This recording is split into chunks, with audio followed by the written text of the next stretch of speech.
Good morning, student. Welcome to the engineering thermodynamics. Okay.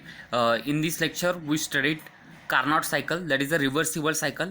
Okay. As we know that, according to Kelvin Planck statement, there is no engine which produce 100% efficient. That is, total heat energy is converted into work done. That is, no engine is 100% efficient.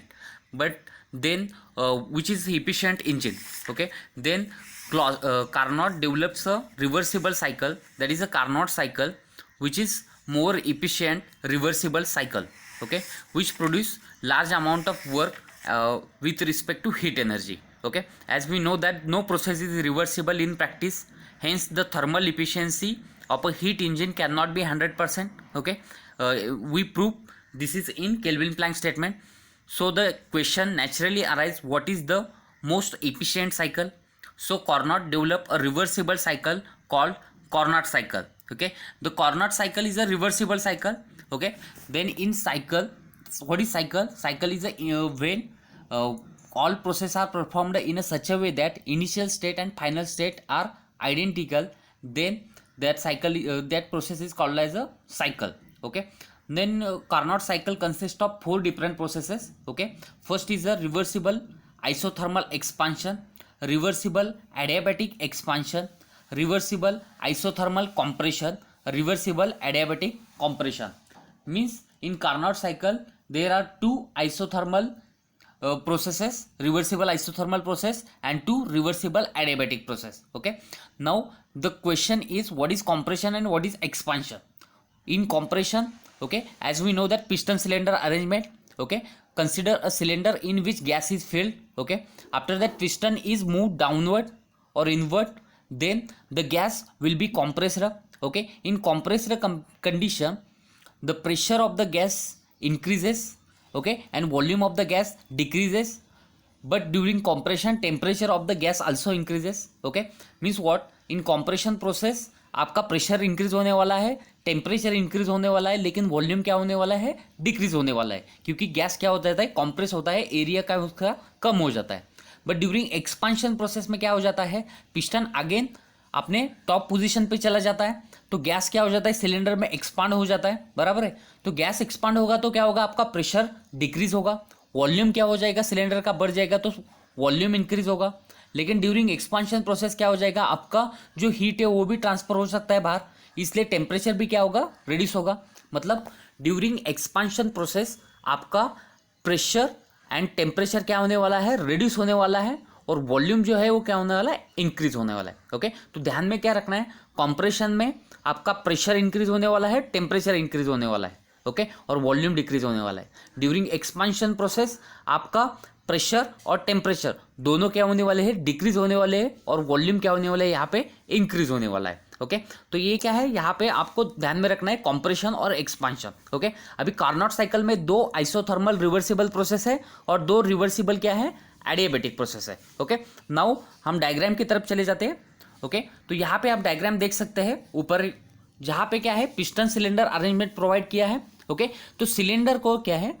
Cylinder को दोनों तरफ से क्या किया है? Insulation provide किया है. Insulator क्या करता है? इंसुलेटर जो है वो क्या करता है? जो बाहर की हीट है या अंदर की हीट है, अंदर की हीट को बाहर नहीं जाने देता और बाहर की हीट को अंदर नहीं आने देता. ओके, तो इंसुलेटर का फंक्शन क्या है?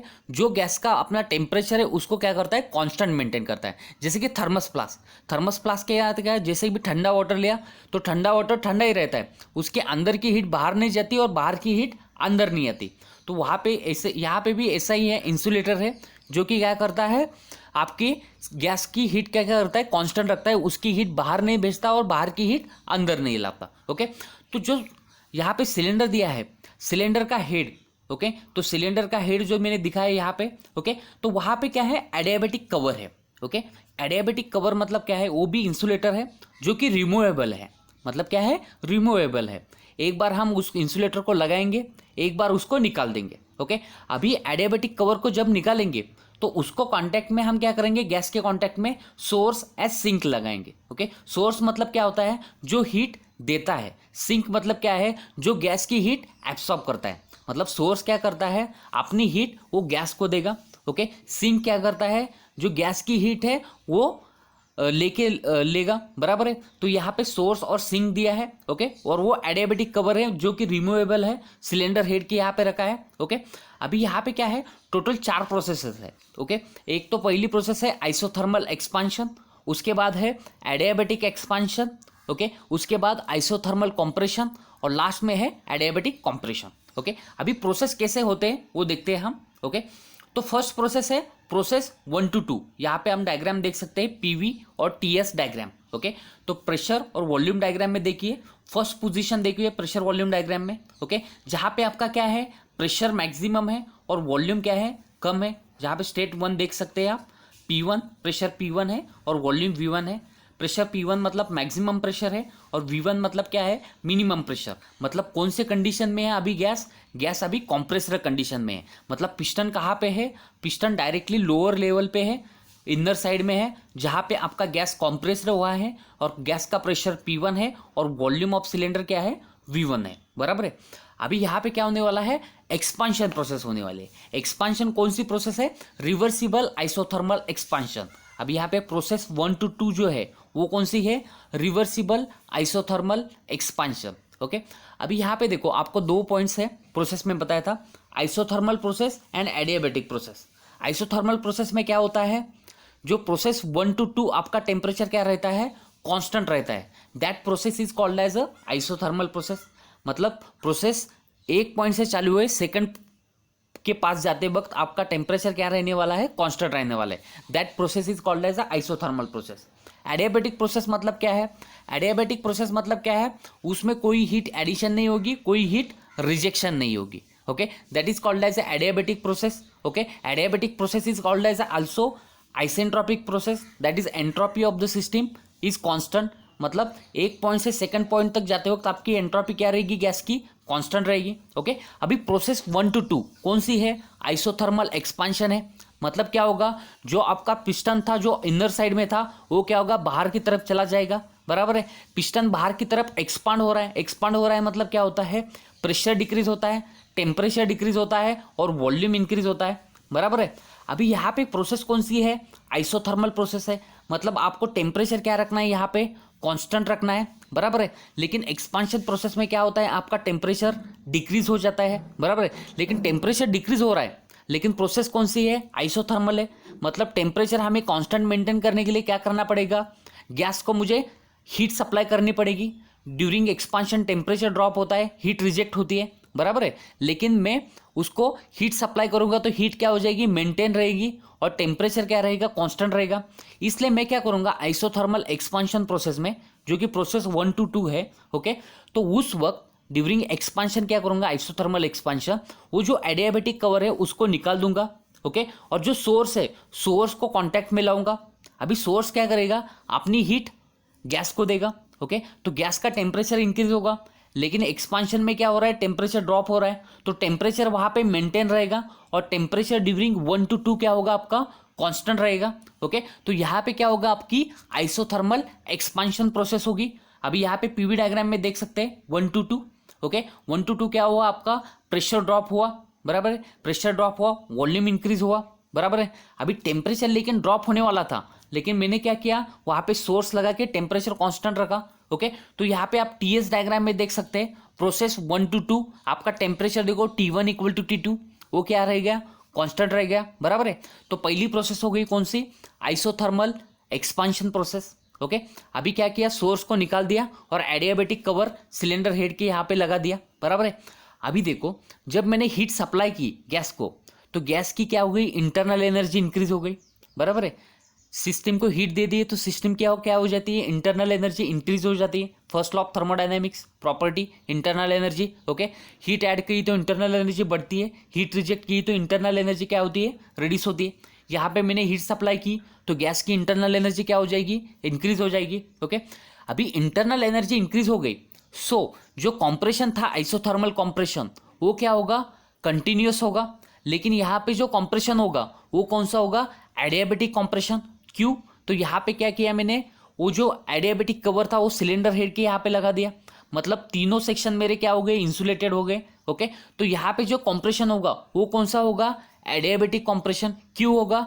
Due to increase in internal energy, बराबर है। मतलब प्रोसेस 2 to 3 कौन सी हो गई? Adiabatic compression due to internal energy increases. Okay, तो 2 to 3 में क्या होगा? आपका एक्सपांशन होगा। एक्सपांशन होगा मतलब क्या होगा? प्रेशर टेम्परेचर ड्रॉप होगा और वॉल्यूम इंक्रीज हो जाएगा, जो कि आप पीवी डायग्राम में देख सकते हैं। 2 to 3 प्रेशर ड्रॉप हो गया P2 से P3। ओके, टेम्परेचर ड्रॉप हो गया। अभी यहाँ पे देख वॉल्यूम इंक्रीज हो गया 2 to 3 V2 to V3 क्या हो गया? आपका वॉल्यूम इंक्रीज हो गया। ओके, अभी 2 to 3 क्या होगा? आपका टेम्परेचर ड्रॉप होगा, बराबर है। लेकिन 2 to 3 कौन सी प्रोसेस है? Adiabatic compression. Adiabatic means isentropic, that is constant entropy, बराबर है। सो टीएस डायग्राम में देख सकते हैं आपकी एंट्रोपी कांस्टेंट रहेगी लेकिन टेम्परेचर ड्रॉप होगा। सो 2 to 3 आपका टेम्परेचर ड्रॉप हुआ लेकिन आपकी एंट्रोपी क्या हो गई? कांस्टेंट रहेगी S2 to S3, बराबर है। अभी जो आपका पिस्टन है वो पिस्टन कहाँ गया? बाहर की तरफ आ गया डायग्राम के। मतलब आपके पूरे सिलेंडर में क्या है? आपकी गैस है, बराबर है। अभी क्या हो रहा है? पिस्टन बाहर की पोजीशन में है, 3 पॉइंट की पोजीशन में है, बराबर है। अभी क्या करता हूँ मैं? पिस्टन को अंदर की साइड पुश करता हूँ, मतलब क्या करता हूँ? गैस को कॉम्प्रेस करता हूँ। अभी गैस को कॉम्प्रेस करते, ओके, तो यहाँ पे मैं कॉम्प्रेस करने वाला हूँ isothermal compression. Okay, process 3 to 4 कौन सी है? Isothermal compression. आप डायग्राम में देख सकते हैं। ओके, तो डायग्राम में क्या है? अभी आइसोथर्मल कॉम्प्रेशन है। मैंने जो बताया था, कॉम्प्रेशन में क्या होता है? प्रेशर ड्रॉप होता है, प्रेशर बढ़ जाता है, सॉरी, कॉम्प्रेशन में क्या होता है? प्रेशर इंक्रीज हो जाता है, टेम्परेचर इंक्रीज हो जाता है, लेकिन वॉल्यूम क्या हो जाता है? ड्रॉप हो जाता है, बराबर है। प्रेशर इंक्रीज हो जाता है, टेम्परेचर इंक्रीज हो जाता है और वॉल्यूम क्या हो जाता है? ड्रॉप हो जाता है, बराबर है। लेकिन प्रोसेस 3 to 4 कौन सी है? अपनी आइसोथर्मल कॉम्प्रेशन प्रोसेस है। मतलब मुझे क्या करना है? यहाँ पे टेम्परेचर कांस्टेंट मेंटेन करना है, बराबर है। लेकिन कॉम्प्रेशन में तो मेरा टेम्परेचर इंक्रीज होने वाला है, तो मैं क्या करूँगा? प्रोसेस 3 to 4 के वक्त जो एडियाबेटिक कवर है उसको निकाल दूंगा और वहाँ पे क्या लगाऊंगा? सिंक लगाऊंगा। अभी सिंक क्या करता है? सिंक क्या करता है? जो गैस की हीट है उसको क्या कर देता है? एब्सॉर्ब कर देता है, बराबर है। अभी क्या होगा? कॉम्प्रेशन में आपका टेम्परेचर बढ़ेगा, तो जो हीट बढ़ेगी वो हीट को कौन एब्सॉर्ब करेगा? सिंक एब्सॉर्ब करेगा। सो टेम्परेचर मेरा क्या हो जाएगा? उसमें कांस्टेंट मेंटेन रहेगा, बराबर है। तो वहाँ पे क्या होगा? मेरा टेम्परेचर कांस्टेंट मेंटेन होगा, सिर्फ बढ़ेगा प्रेशर और वॉल्यूम क्या होगा? वहाँ पे डिक्रीज होगा। ओके, तो प्रोसेस 3 to 4 यहाँ पे देख सकते हैं। प्रोसेस 3 to 4 क्या है? Isothermal compression. तो आपका प्रेशर इंक्रीज हो गया, वॉल्यूम डिक्रीज हो गया, बराबर है। लेकिन 3 to 4 मैंने क्या किया? टेम्परेचर मेंटेन कर दिया कांस्टेंट। सो 3 to 4 मेरा क्या हो गया? Constant temperature. आप टीएस डायग्राम में देख सकते हैं, टेम्परेचर मेरा कांस्टेंट है T3 to T4। ओके, अभी जो बचा है वो कौन सी है? Adiabatic compression. अभी एडियाबेटिक कॉम्प्रेशन क्यों होती है? जैसे कि आइसोथर्मल एडियाबेटिक कॉम्प्रेशन एक्सपांशन था, मतलब क्या हुआ? अभी आइसोथर्मल कॉम्प्रेशन के बाद क्या करूंगा मैं? उस सिंक को निकाल दूंगा और एडियाबेटिक कवर को लगाऊंगा सिलेंडर हेड के यहाँ पे, बराबर है। लेकिन जब आपकी हीट यहाँ पे क्या हो गई? सिस्टम ने हीट कहाँ दी गई? गैस ने आपकी हीट सिंक को दे दी, मतलब internal energy of the gas क्या हो गया? आपका डिक्रीज हो गया। ओके, तो यहाँ पे internal energy of the gas decrease हो गया। सो जो कॉम्प्रेशन था वो कंटिन्यूस रहेगा, लेकिन यहाँ पे जो कॉम्प्रेशन होगा वो अभी कौन सा कॉम्प्रेशन होगा? एडियाबेटिक कॉम्प्रेशन, क्योंकि थर्मल एडियाबेटिक कवर तो मैंने लगाया। ओके, तो जो कॉम्प्रेशन होगा वो आगे कंटिन्यूस क्या होगा? Adiabatic compression. मतलब पहले आइसोथर्मल कॉम्प्रेशन होगा, इंटरनल एनर्जी सिस्टम की डिक्रीज होगी, सो वहाँ पे कंटिन्यूस एडियाबेटिक कॉम्प्रेशन रहेगा। मतलब 4 to 1 कौन सी प्रोसेस होगी? आपकी एडियाबेटिक कॉम्प्रेशन। ओके, तो एडियाबेटिक कॉम्प्रेशन में मतलब क्या होगा? आपका टेम्परेचर ड्रॉप होगा, टेम्परेचर इंक्रीज होगा, कॉम्प्रेशन हो रहा है, बराबर है। प्रेशर इंक्रीज होगा और वॉल्यूम क्या होगा? आपका डिक्रीज होगा। तो 4 to 1 देख सकते हैं आप, एडियाबेटिक कॉम्प्रेशन में आपका प्रेशर बढ़ गया, वॉल्यूम ड्रॉप हो गया V4 to V1। ओके, और जो यहाँ पे है टेम्परेचर 4 to 1 वो क्या हो गया? इंक्रीज हो गया। टीएस डायग्राम में देख सकते हैं 4 to 1 टेम्परेचर इंक्रीज हो गया। लेकिन एंट्रोपी क्या होगी? एडियाबेटिक कॉम्प्रेशन है, एडियाबेटिक मतलब constant entropy. Okay, so 4 to 1 क्या होगी? आपकी एंट्रोपी क्या होगी? कांस्टेंट रहेगी। सो S1 is equal to S4, बराबर है। तो ये क्या हो गई? आपकी साइकिल कंप्लीट हो गई। ओके, तो साइकिल में क्या है? 4 प्रोसेस है। एक तो isothermal expansion, okay, temperature constant रखना है, एक्सपांशन में टेम्परेचर ड्रॉप होता है, इसलिए सोर्स को कांटेक्ट में ला गया। ओके, लेकिन सोर्स में कांटेक्ट लाने से इंटरनल एनर्जी बढ़ी, इसलिए उसके बाद एडियाबैटिक एक्सपांशन हो गया। ओके, उसके बाद हो गया isothermal expansion, isothermal compression. During compression temperature increase होगा, इसलिए मैंने सिंक कांटेक्ट में लाया। ओके, आफ्टर सिंक कांटेक्ट में लाने के बाद सिस्टम की इंटरनल एनर्जी डिक्रीज हो गई, सो उसके बाद क्या हो गया आपका एडियाबैटिक कंप्रेशन हो गया। ओके, तो ये हो गया आपकी पीवी और TS diagram for Carnot cycle. Okay, this is a reversible cycle which is more efficient. Okay, तो ये इफिशिएंट साइकिल है कार्नोट साइकिल की। ओके, तो ये आपके डायग्राम्स आपको समझ गए, पीवी और टीएस डायग्राम। ओके, अभी हमें इफिशियंसी निकालना है। इफिशियंसी मतलब क्या होता है, आउटपुट बाय इनपुट। ओके, तो इंजन का इफिशियंसी हमने निकाला था heat supply minus heat rejected upon heat supply. Okay, तो हीट सप्लाई हम कहाँ करते हैं, आइसोथर्मल एक्सपांशन के वक्त, मतलब Q1 बराबर है।